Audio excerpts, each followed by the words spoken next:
Assalamualaikum warahmatullahi wabarakatuh. Halo teman-teman Kadung Saku dimanapun kalian berada, selamat datang di channel Kadung Saku. Malam hari ini kita bertemu lagi dengan kita berdua, saya Arman. Saya sih. Ada Mas Aji. Malam hari ini Awen berbincang-bincang ada hal yang pengen saya tanyakan, dan aku pengen menggali dari pengalamannya Mas Aji yang saya menganggap hidupnya lebih panjang daripada saya. Bukan lebih panjang, Lebih besar. bisa lebih panjang. Ya, udah jelas. Tapi lebih dulu saya. Ya, kebetulan Anda lahir lebih dulu. Ya. Kan? Gitu. Dari pengalaman hidup Mas Aji, aku pengen tahu sih bagaimana Mas Aji itu menyikapi untuk tetap tersambung atau terhubung dengan Tuhan gitu loh. Oke, pada dasarnya setiap orang itu pasti mengalami fase-fase bisa terkoneksi, bisa tidak terkoneksi. Ya, kayak keimanan kan naik dan turun. Nah, bagaimana cara kembali naik? Karena tetap ada kalanya kita itu nyelosor barang lah. Iya, iyalah. Dia juga cuma nyelosor, tapi kita aktif-aktif. Ya, kalau aku sendiri sih ya.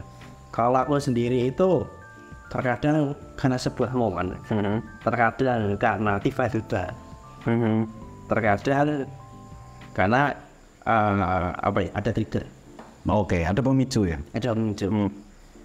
Karena kalau misalkan ya gimana ya, kalau misalkan dari kita sendiri, aku dewe gitu loh. Kita sendiri kadang itu kita itu sudah merasa terhubung, tapi ternyata tidak terhubung. Oh, jadi berarti kan ketika ngerasa sebenarnya itu nggak terhubung atau enggak, itu Mas Aji memposisikannya ini wes terhubung iki burung. Kalau misalkan kita sudah terhubung, itu apa-apa yang kita lakukan, itu pasti dibalik tanya dulu, ini Tuhan itu ridho atau enggak? Oke. Aku melakukan sesuatu itu Tuhan ridho atau enggak? Jadi ada kesadaran itu, membangun kesadaran. Jadi setiap kita melakukan sesuatu, tanya. Iya. Oke. Benar gak sih yang terlaku? Posisi kita sedang terhubung. Tapi kalau posisinya gitu turun, iya kan? Kadang juga ini tahu sih kalau ini misalkan kenapa dia tahu kalau ini itu sebenarnya awal dari tahu gitu. Tapi kok harus kok yang itu harus sih ya? Iya. Itu loh. Jadi terkadang itu bahkan ini sayanya Allah ya, mungkin ya. Walaupun kata aku itu tuh orang yang bukan orang yang soleh. Belum bisa dikatakan yang sudah soleh itu karena ya alhamdulillahnya Allah itu banyak menutup aib kita. Ya. Kalau kita tutup aib kita ya mungkin kita nggak akan dianggap kok. Iya sih. Nah, jadi bersyukurnya itu tuh ketika di kondisi, bahkan kondisi kondisi yang landai gitu loh. Kondisi yang landai itu tuh kadang itu suka lu merasa apa gitu, rasanya itu tuh pengen kok kayaknya ini kalau misalkan sholat malam enak banget ya. Atau melakukan apa ibadahnya itu kok enak ini sini sebenarnya nggak boleh nih. Jadi kayak rasa ada yang kayak suara hati. Ya kayak suara hati gitu. Ya itu ya tergantung, itu tinggal mau diambil atau enggak. I see. Itu kalau yang trigger ya lagi santai gitu kan, terus ya konten kok kayak konten ini biasanya dia nggak suka atau biasanya ada itu bodo amat itu kok tiba-tiba kok seneng ya. Ini trigger baik, trigger buruk. Trigger baik. Dan trigger buruk, cara menghadapi trigger buruk gimana? Gimana itu? Apa ya? Kadang-kadang adanya gerbang trigger itu sih, yang aku sendiri juga bingung. Kadang-kadang kita sendiri yang buka gerbang itu, kayak mencari-cari, boleh masalah. Ya kita sendiri itu sebagai manusia ya kayak gitu. Ada kalanya kalau aku kadang-kadang ngerasa kok urip ora ono masalah, itu cari-cari masalah. Itu masalah. Itu masalah sebenarnya. Masalah utamanya adalah tidak mengetahui masalah yang sebenarnya terjadi itu apa. Nah itu yang sering aku alami. Padahal sebenarnya kalau misalkan kita mau diem gitu terus apa sih yang belum tak selesai gitu? Ada pasti. Itu pasti ada. Itu banyak sekali gitu loh. Entah itu ada buku yang belum dibaca, entah itu ada sesuatu, ada hal yang harusnya dihafal tapi tidak terhafalkan, ada sesuatu yang harus dilakukan tapi ternyata belum dilakukan. Iya, itu banyak banget. Simbol mungkin kita pernah apa ya? Oh iya, aku tuh pernah versi tapi kok nggak bilang alhamdulillah ya. Wah, itu nggak semua orang berpikir seperti itu. Tapi Mas Haji, Anda ngerasa punya kesadaran untuk terhubung kepada Tuhan itu umur berapa? Aku, wah kalau umurnya umur berapa nih? Yang masih Anda ingat lah, yang masih Anda ingat dulu dari kondisi cuek sama kondisi Coba, karena lingkunganku itu dulu kecil, waktu kecil itu teman-teman pada mainnya ke masjid. Nanti yang bisa itu kan biasanya main petak umpet. Ya. Semua terkonek di situ. Jadi nggak sampai ke cuek banget dengan Tuhan itu nggak sampai. Enggak. Jadi karena dia itu sih karena lingkungan ini dengan Tuhan dulu itu yang membentuk aku dan teman-teman yang hebat. Jadi setiap event-event tertentu itu ya setiap sepekan sekali 2 kali dan jelas ada TPA. Ada TPA dulu itu kalau misalkan kita nggak berangkat ke TPA itu yang merasa terhina itu sendiri. Aku paham. Ya, jadi aku paham. Nggak berangkat TPA itu adalah aib yang besar. Ya, karena kelihatan banget sama teman-teman kok dia nggak berangkat gitu ya. Sama orang teman juga. Iya. Jadi merasanya itu bukan dipaksa mau berangkat ke situ, tapi memang ada mau nggak mau tapi bukan karena orang lain tapi karena diri sendiri. Karena diri sendiri. Jadi terus jadi habit ya. Tuh kemudian itu tadi kalau malam nih biasanya main kaumpet di masjid. Walaupun mungkin belum ada sharing masalah agama bahasa. Yes. Cuman karena lingkungannya itu tuh kita main-mainnya di masjid ya terbangun aja.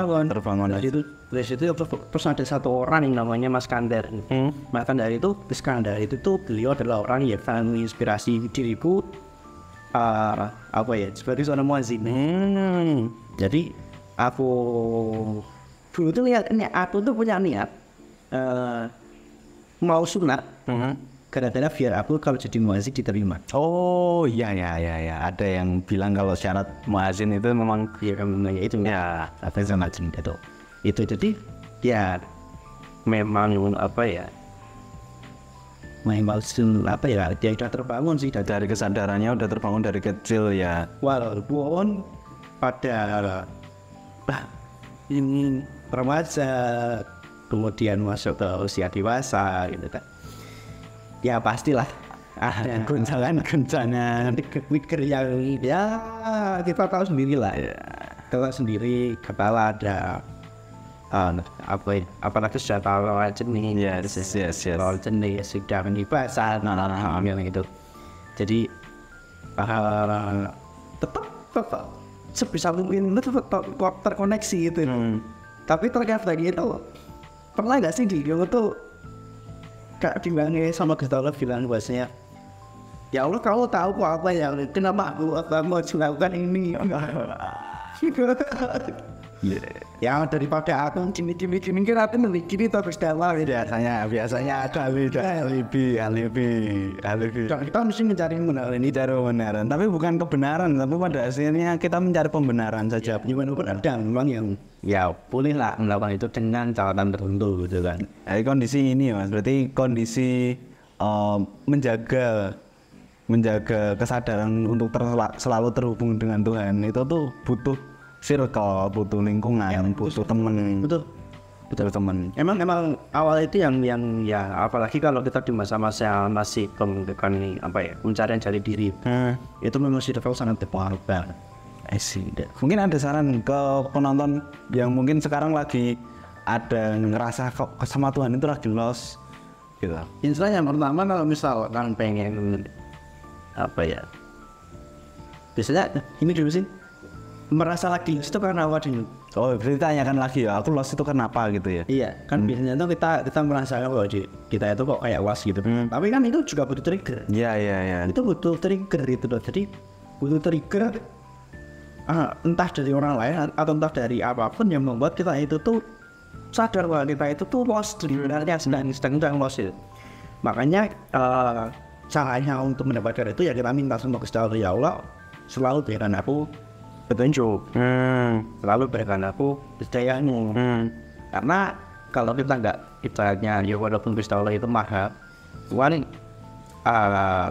kita sebagai hamba kan tidak ada salahnya kalau kita mau kalau kita minta bukti bahwa diri kita itu memang benar-benar menghamba minta, ya Allah aku minta petunjuk. Nah setelah itu kan biasanya dan itu pasti Allah itu kan memberikan sinyal banyakkan dia. Nah itu yang PR-nya itu di situ yang kita tangkap dari sinyal. Ada apa kita bisa mau nangkep atau tidak.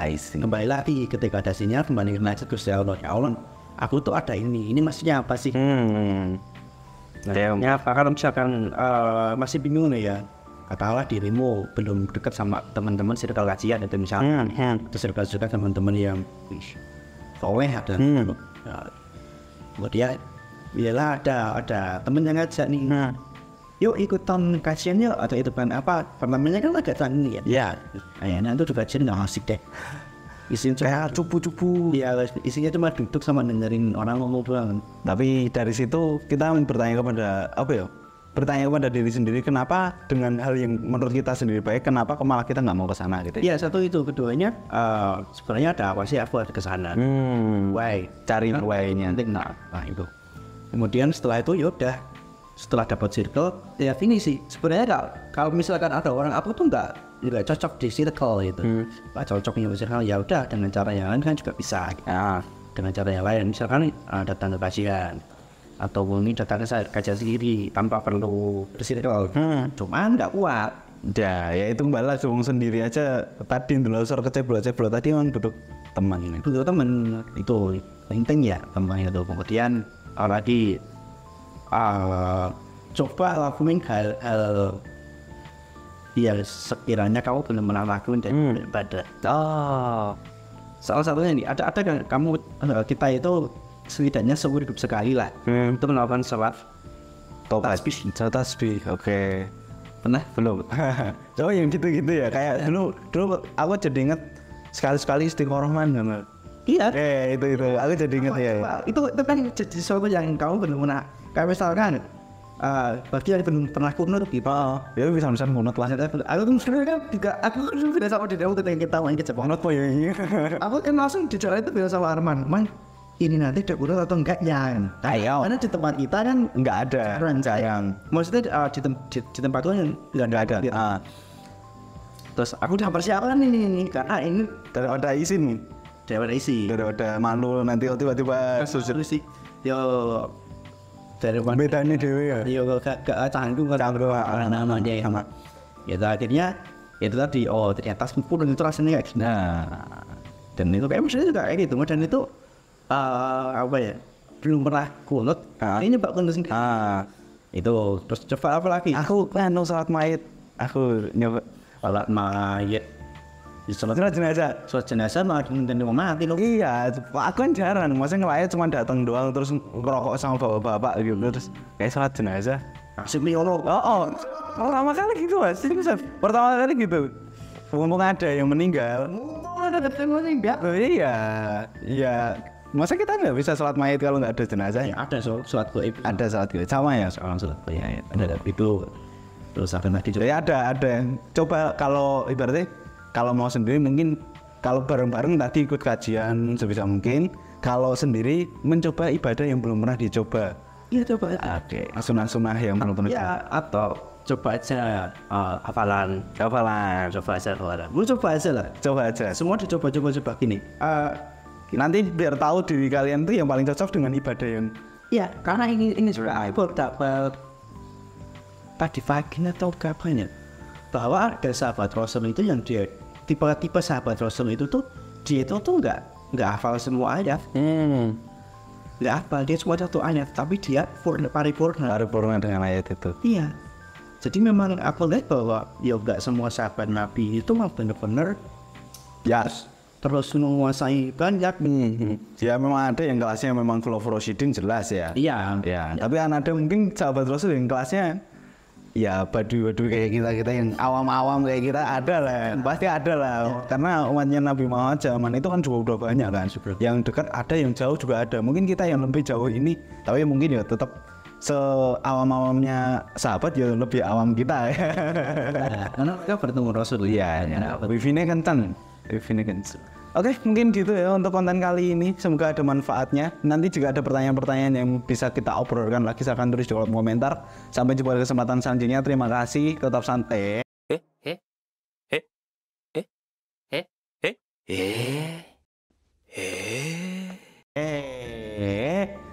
Sampai jumpa di kesempatan selanjutnya. Kita tutup dengan dosaku pamit. Assalamualaikum warahmatullahi wabarakatuh. Sukses.